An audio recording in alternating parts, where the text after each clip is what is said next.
Friends, welcome back to channel. आज हम start करने वाले हैं एक नया chapter in the financial management और उस चैप्टर का नाम है कैपिटल स्ट्रक्चर।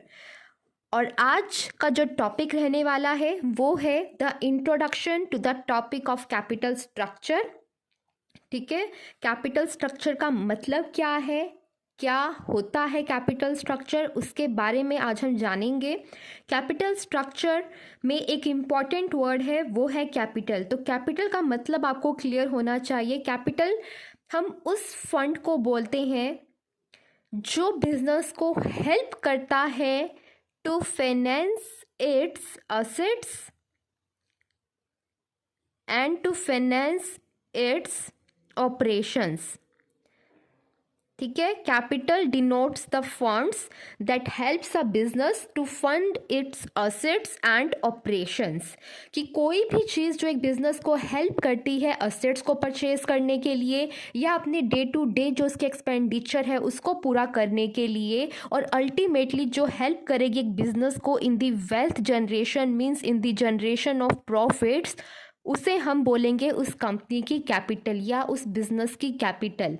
ठीक है, और कैपिटल स्ट्रक्चर की जब हम बात करते हैं तो हमारा मतलब होता है the proportion among the various long term sources of the finance. क्या मतलब होता है कैपिटल स्ट्रक्चर से हमारा? The proportion among the various long term sources of finance. अब लॉन्ग टर्म सोर्सेज क्या होते हैं उसको मैं ऑलरेडी आपको बता चुकी हूँ। हमारा एक चैप्टर था that is long term sources of finance, वहाँ पर हमने सिर्फ लॉन्ग टर्म सोर्सेज के बारे में ही डिस्कशन की थी। Long term sources of finance में हमारे मेजरली दो तरह के फंड्स आते हैं जिसके बारे में मैं आपको बताऊंगी, बट डिटेल में समझने के लिए आई विल रिकमेंड कि आप वो प्रीवियस वीडियोस को देखें। और proportion among the various long term sources of finance ये क्या डिनोट कर रहा है? ये कैपिटल स्ट्रक्चर डिनोट कर रहा है। ठीक है, कि क्या प्रोपोर्शन रहेगा among the various long term sources of finance, वो हमारा कैपिटल स्ट्रक्चर कहलाएगा। सीधी सी बात है, अगर सपोज कीजिए कि 10 लाख रुपए जो है कंपनी को रेस करने हैं from the long term sources of finance. कहाँ से रेस करने हैं? लॉन्ग टर्म सोर्सेज से। तो कैपिटल स्ट्रक्चर का मतलब सीधी सी बात यह है कि इस 10 लाख रुपए में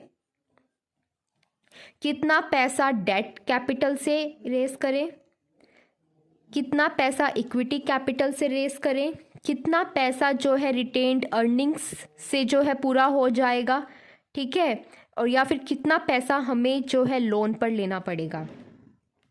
तो ये जो प्रोपोर्शन रहेगा among the various long term sources of finance वही हमारा कैपिटल स्ट्रक्चर होता है। ठीक है, कैपिटल स्ट्रक्चर का मतलब आई होप आपको क्लियर हो गया है। सिंपल सी बात है कि क्या प्रोपोर्शन है among the various long term sources of finance, वो हमारा कैपिटल स्ट्रक्चर होता है। और long term sources of finance में मेजरली हमारे पास दो तरह के जो है फंड्स आते हैं, और वो दो तरह के फंड्स कौन से होते हैं वो भी मैं आपको बता देती हूँ। वो दो तरह के फंड्स जो होते हैं हमारे पास, एक होते हैं प्रोप्राइटर फंड्स और एक होते हैं बोरोड फंड्स। ठीक है, प्रोप्राइटर फंड्स में फर्दर हमारे पास तीन तरह की कैटेगरीज आ जाती हैं। एक है equity share capital, preference share capital, retained earnings. Borrowed funds में हमारे पास है लोन्स और डिबेंचर्स।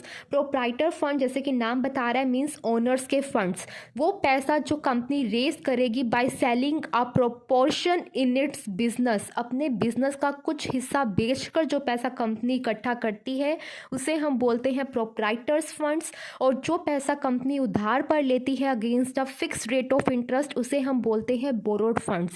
प्रोप्राइटर फंड्स में हमारे पास इक्विटी कैपिटल है, प्रेफरेंस शेयर कैपिटल है और रिटेन्ड अर्निंग्स है। रिटेन्ड अर्निंग्स जो है हमारे शेयर होल्डर्स का पैसा होता है, इसीलिए ये प्रोप्राइटर फंड्स में दिखाया गया है। और बोरोड फंड्स में दो है हमारे पास, लोन्स और डिबेंचर्स।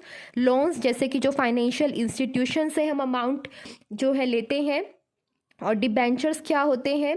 डिबेंचर्स भी काइंड ऑफ लोन्स ही होते हैं। यहाँ पर क्या होता है कि यहाँ पर हम किसी फाइनेंशियल इंस्टीट्यूशन से पैसा नहीं रेस करते, यहाँ पर जो है आम पब्लिक को हम कहते हैं कि हम डिबेंचर्स इशू कर रहे हैं कंपनी के, और जो भी इंटरेस्टेड होता है वो हमारे कंपनी को पैसा दे देता है और कंपनी उन्हें डिबेंचर का जो है अपना सर्टिफिकेट होता है वो इशू करती है, और ये एक फ़िक्स टाइम पीरियड के लिए इशू किए जाते हैं, और वो फ़िक्स टाइम पीरियड ख़त्म होने पर कंपनी को इनका पैसा लौटाना होता है with a fixed rate of interest. ठीक है, और यही रीज़न है कि सबसे ज़्यादा जो रिस्की सोर्स ऑफ फाइनेंस है इन सारे लॉन्ग टर्म सोर्सेज में से, वो हमारा डिबेंचर्स ही होते हैं।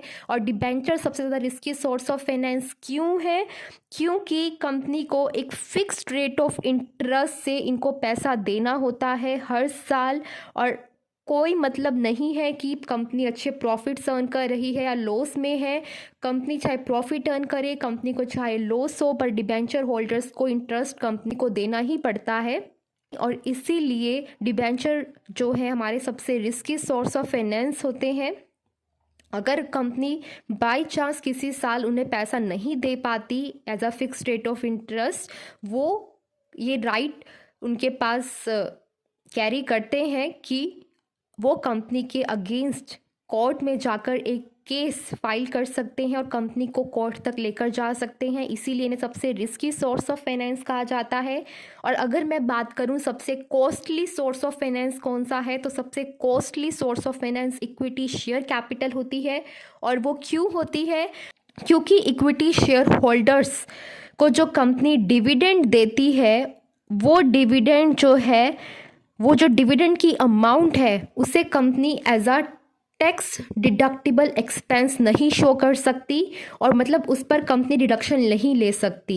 इंटरेस्ट जो होता है वो कंपनी डिडक्ट कर सकती है अपने प्रॉफिट में से, और उसके बाद जो बचा हुआ प्रॉफिट है उस पर टैक्स दे सकती है। But in the case of dividend ऐसा नहीं होता। कंपनी को जितने भी प्रॉफिट्स हुए हैं उन्हें कंपनी ने उस पर ही टैक्स देना होता है। वो पहले डिविडेंड की जो अमाउंट उसने पे की है अमंग द शेयर होल्डर, उसे डिडक्ट कर फिर टैक्स की कैलकुलेशन नहीं कर सकती। इसीलिए इक्विटी शेयर कैपिटल बहुत ही कॉस्टली होती है। और दूसरा रीज़न ये है कि जो इक्विटी शेयर होल्डर्स हैं उनकी जो एक्सपेक्टेशंस होती हैं कंपनी से, वो बहुत हाई होती हैं, और कंपनी के ऊपर भी ये दबाव रहता है कि उसको अच्छा रिटर्न देना है अपने इक्विटी शेयर होल्डर्स को, क्योंकि तभी उस कंपनी की जो मार्केट में वैल्यू है वो इंक्रीज होगी। तो सबसे ज़्यादा costly source of finance equity share capital होती है, और सबसे रिस्की डिबेंचर्स। ये बहुत इंपॉर्टेंट पॉइंट है जो आपको याद रखना है। ठीक है, अब जब बात करेंगे कैपिटल स्ट्रक्चर की इन दी फर्दर वीडियोस, तो वहाँ पर इन चीज़ों की बात और डिटेल में की जाएगी कि किस बेसिस पर कंपनी डिसाइड करेगी कि कितना प्रोपोर्शन जो है इक्विटी कैपिटल का रखें और कितना प्रोपोर्शन डेट कैपिटल का रखें। वो कंपनी कैसे डिसाइड करेगी? इसी तरह से तो डिसाइड करेगी वो रिस्क और कॉस्ट, यही दो फैक्टर्स हैं जिसके बेसिस पर जो है कंपनी क्या करेगी, सारे long term sources of finance को एनालाइज करेगी और फिर देखेगी कि कौन सा जो है बेस्ट एक ऑप्टिमम कैपिटल स्ट्रक्चर कंपनी के लिए हो सकता है। एक कंपनी का जो ऑब्जेक्टिव होता है वो यही होता है कि वो एक ऐसा कैपिटल स्ट्रक्चर, मतलब कि एक ऐसा mix of debt and equity capital choose करे जो कि उसके रिस्क को मिनिमाइज कर दे और उसके कॉस्ट को भी मिनिमाइज कर दे। ठीक है, तो आज के लिए यही था। मैंने जहाँ पर आपको एक बेसिक इंट्रोडक्शन प्रोवाइड किया कि क्या होता है capital structure. In further videos we will discuss कि क्या फीचर्स हैं एक साउंड कैपिटल स्ट्रक्चर के, या फिर जो कैपिटल स्ट्रक्चर है उसकी क्या इंपॉर्टेंस रहती है एक बिजनेस के लिए, और आगे कुछ थ्योरीज हैं जो कि बहुत इंपॉर्टेंट हैं, वो सब भी हम वन बाय वन डिस्कस करेंगे। आई होप सो आपको आज का वीडियो अच्छा लगा होगा। अच्छा लगा है तो लाइक करना, शेयर करना, सब्सक्राइब करना। Thank you very much for watching my videos. Bye bye.